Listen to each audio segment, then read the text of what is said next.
साहेब की जय। विश्व वंदनीय संत सम्राट बंदी छोर सदगुरु श्री कबीर साहब जी, मेरे हृदय मंदिर के आराध्य परम पूज्य सदगुरु श्री महान साहब जी, पूजा के योग्य सभी संत समाज, मैं चरण कमलों में सिर झुका के त्रैबार बंदी करता हूँ। बोलिए श्री सदगुरुदेव की जय। सदगुरु श्री कबीर साहब जी कहते हैं, माया महा ठगनी हम जानी, त्रिगुड़ी फांस लिए करड़ोले, बोले मंत्री पानी। केशव के कमला हुई बैठी, शिव के भवन भवानी, पंडा के मूर्त हुई बैठी, तीर्थ हुए पानी। योगी के योगिन हुई बैठी, राजा के घर रानी, काहू के हीरा हुई बैठी, काहू के कौड़ी कानी। भक्ता के भक्तिन हुई बैठी, ब्रह्मा के ब्रह्मानी, कहीं कभी सुनो हो सुनो ये सब अक्त कहानी। सदगुरुदेव जी पुकार के समझाते हुए कहते हैं,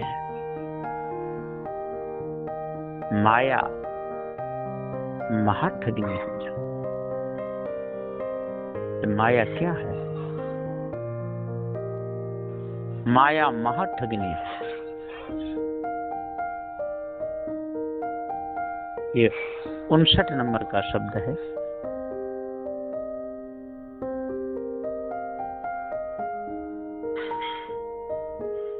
माया ने सारे संसार के लोग पछाड़ दिए, माने ढीले कर दिए। माया किसे कहते हैं? ये भ्रम और विषय ही माया है, और ये दूर हो जाए तो फिर माया कुछ नहीं। यही माया बड़े बड़ों को पछाड़ देती है, और पछाड़ दिए ब्रह्मा विष्णु महेश जैसे नहीं छोड़े, सनक सनंद सनातन सनत कुमार जैसे नहीं छोड़े, सप्त ऋषि जैसे नहीं छोड़े, सब कर दिए वीरान। तो माया महा ठगनी हम जानी। ये माया बहुत ठगनी है। बड़े बड़े ज्ञानी ध्यानी ठग लिए। माया ने राजा बलि को भी छल लिया, माया ने नारद को छल लिया, माया ने श्रृंगी ऋषि को छल लिया, माया ने चमर ऋषि को छल लिया, एक भी नहीं छोड़े। ये बड़े बड़े संलग्नी माया यानी बड़े बड़े नहीं छोड़े। तो सदगुरु श्री कबीर साहब जी कहते हैं कि जो इस माया को समझ लेगा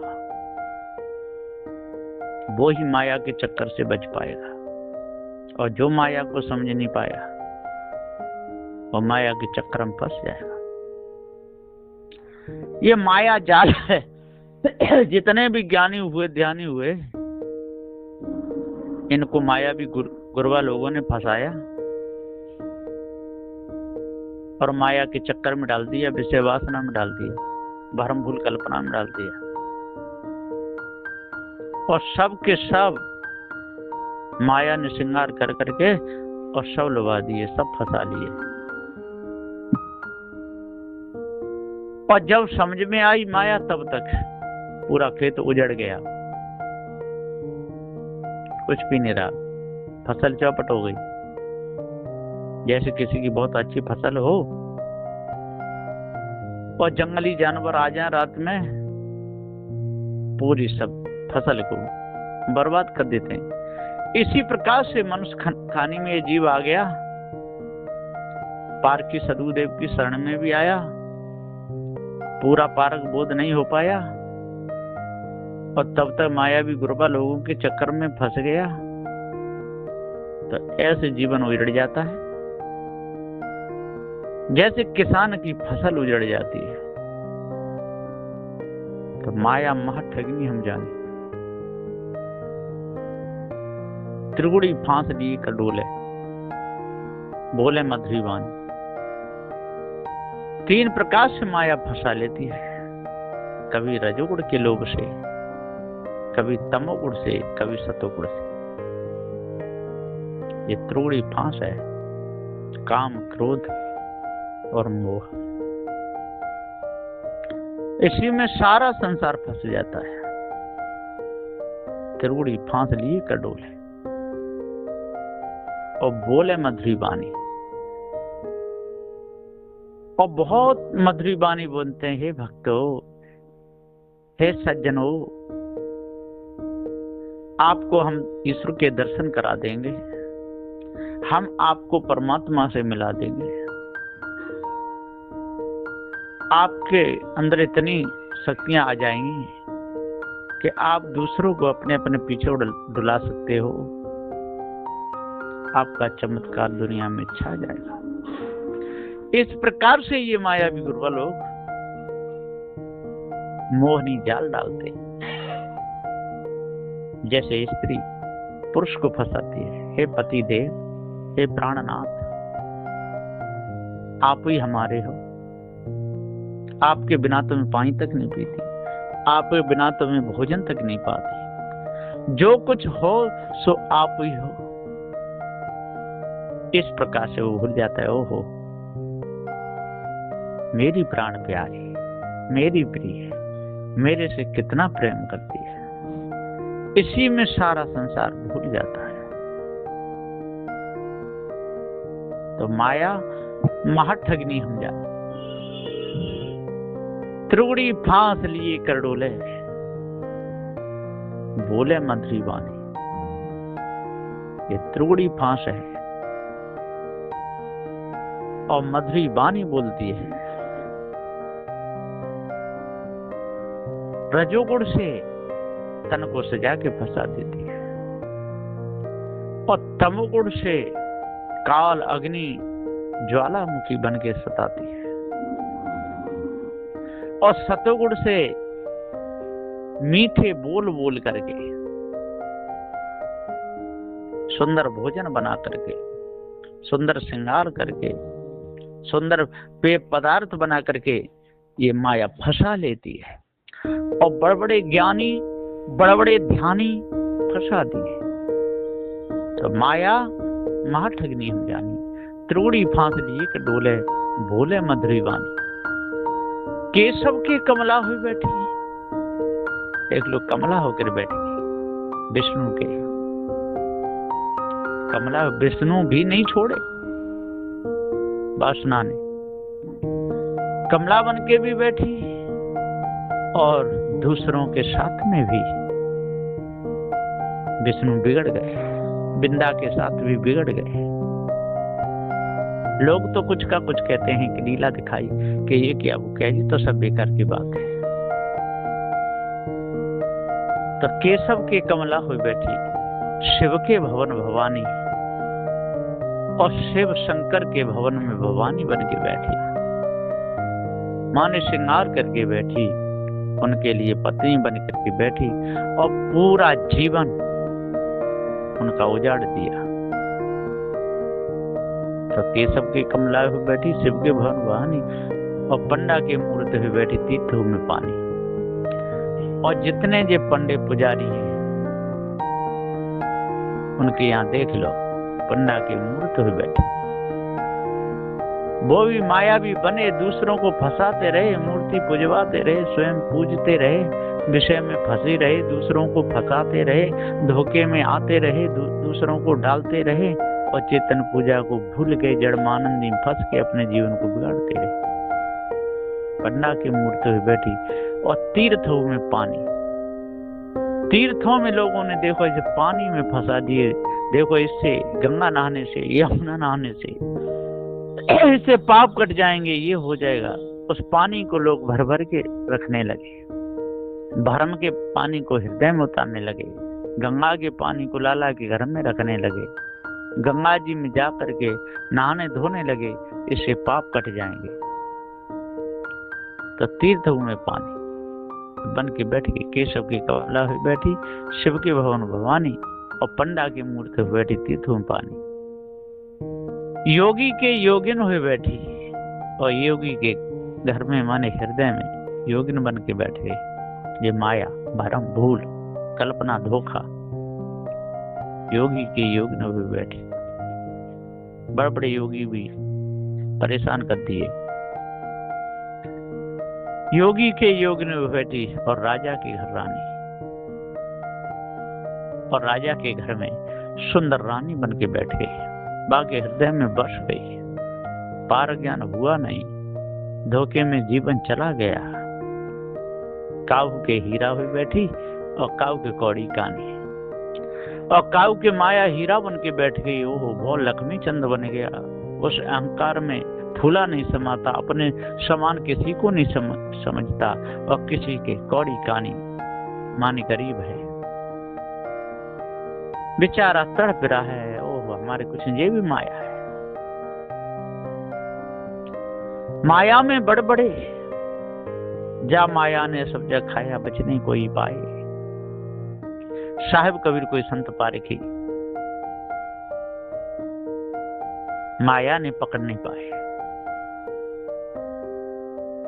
सदगुरु श्री कबीर साहब जी इस माया ने नहीं पकड़ पाए। तो केशव की कमला हुई बैठी शिव भवन भवानी, और पंडा की मूर्ति हुई तीर्थ हुई पानी, और योगी के योगिन हुई बैठी राजा की घर रानी, और काऊ के हीरा हुई बैठी काऊ की कौड़ी कानी। भक्ता के भक्तिन हुई बैठी,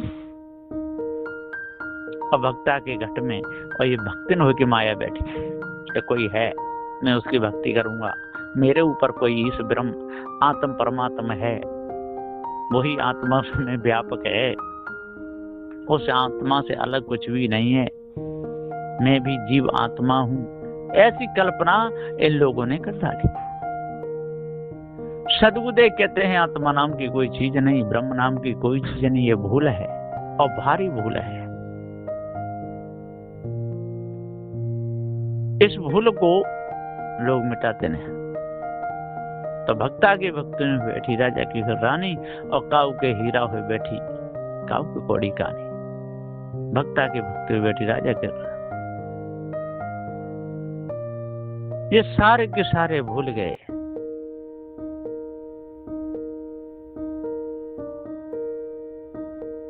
माया महाठगनी हम जाने, त्रुड़ी फांस लिए के डोले, बोले मधुरी बानी। सबके सब भूले। भक्ता के भक्तन में बैठी राजा के रानी, सबके सब भूले। काऊ के हीरा में बैठी काऊ कौड़ी कानी।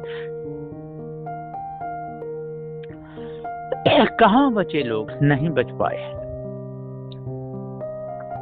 चले गए। तो केशव के कमला हुई बैठी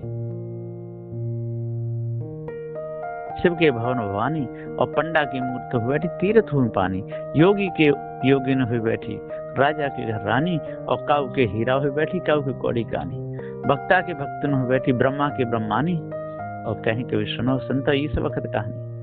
अब भक्ता के घर में भक्ति मन के बैठे।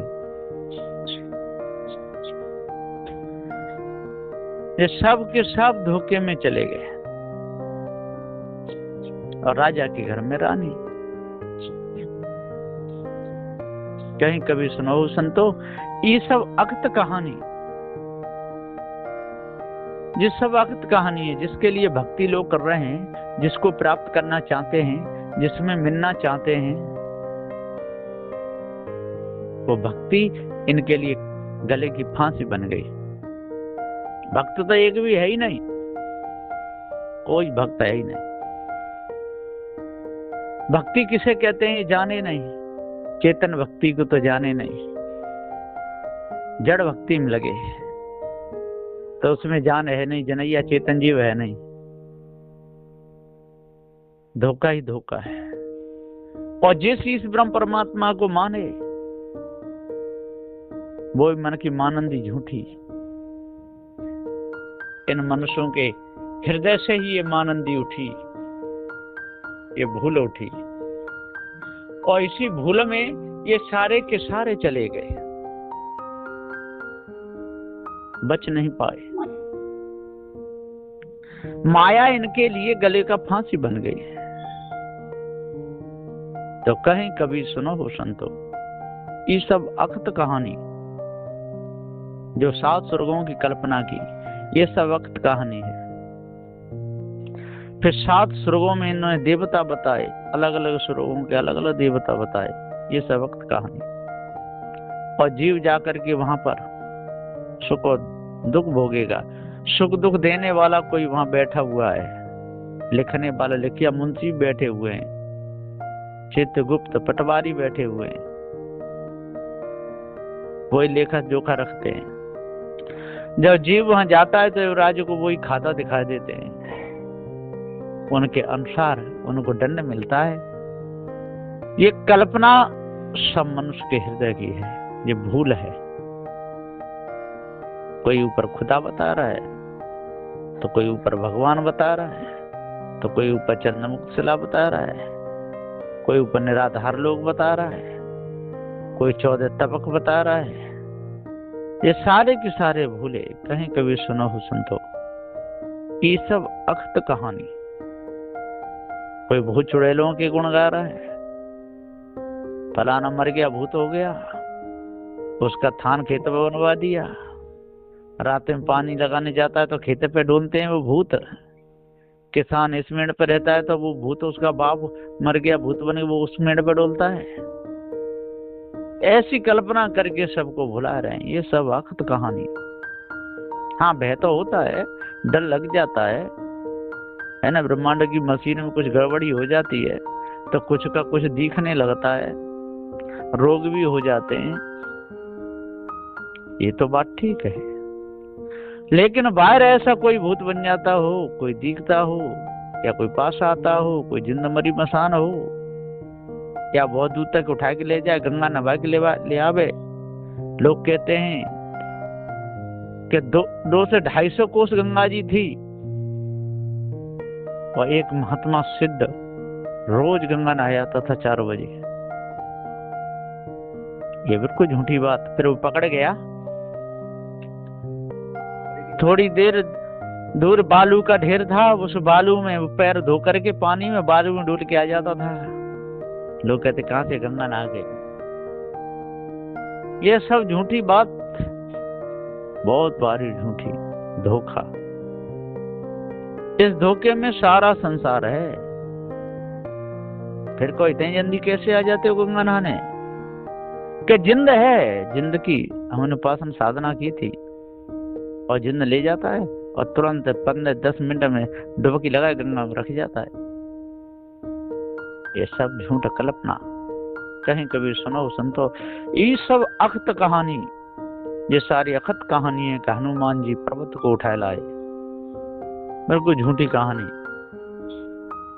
पृथ्वी को चुरा लेगा हिरणाक्ष, झूठी कहानी। ये सब अक्त कहानी है। सूर्य को गाल में रख लिया हनुमान ने, ये सब अक्त कहानी। पूरे समुद्र को पी गए अगस्त मुनि, त्राय त्राय मच गई, सारे देवता आ गए, पैर छूने लगे। अब क्या होगा? समुद्र में पानी नहीं होगा तो भाप नहीं बनेगी, तो शुद्ध जल मीठा होगा ही नहीं। समुद्र का पानी खारा है और ये सब सूख गया, कहां से आएगा पानी? ये शुद्ध होकर के वातावरण में तब पीने लायक बनता है। सब के सब चरणों में गिर गए अगस्त मुनि के। अगस्त मुनि को दया आ गई। अगस्त मुनि बोले कि अब पानी तो पी लिया, अब निकालना तो पड़ेगा ही, तो उन्हें पेशाब कर दी तो समुद्र यूं का त्यों भर गया, इसलिए ये खारा हो गया। तो ये सारा समुद्र अगस्त मुनि की पेशाब हो गया। ये सब अक्त कहानी, ये सब धोखे की कहानी। धोखे में डालने के लिए ये मायावी गुरुवा लोगों ने बड़े बड़े जाल बिछाए और इसी जाल में बड़े बड़े ज्ञानी, बड़े बड़े ध्यानी फंस गए। कहीं पत्थर पूज रहे हैं, तो कहीं पानी पूज रहा है, तो कहीं ग्रह नक्षत्र पूज रहे हैं। ये सब सारी धोखे की बीमारी है।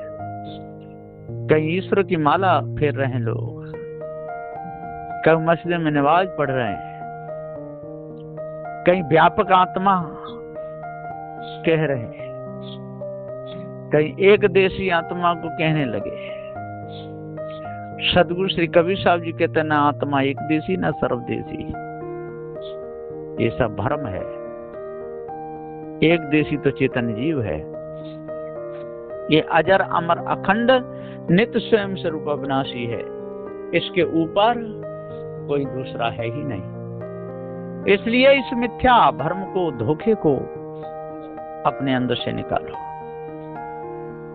और जब तक इस भ्रम को, धोखे को अपने अंदर से नहीं निकालोगे, भूल को अपने अंदर से नहीं त्यागोगे, मनुष्य खाने में आकर के पूर्ण रूप से मनुष्य नहीं बनोगे, पशुता में ही जीवन जीते रहोगे, मानवता को धारण नहीं करोगे, दानवता में पूरा जीवन जाएगा, तो पशुओं के समान ही पूरी जिंदगी बीत जाएगी, मिलेगा कुछ भी नहीं। इसलिए अपने आप को जानना चाहिए, भ्रम को मिटाना, दूर करना चाहिए।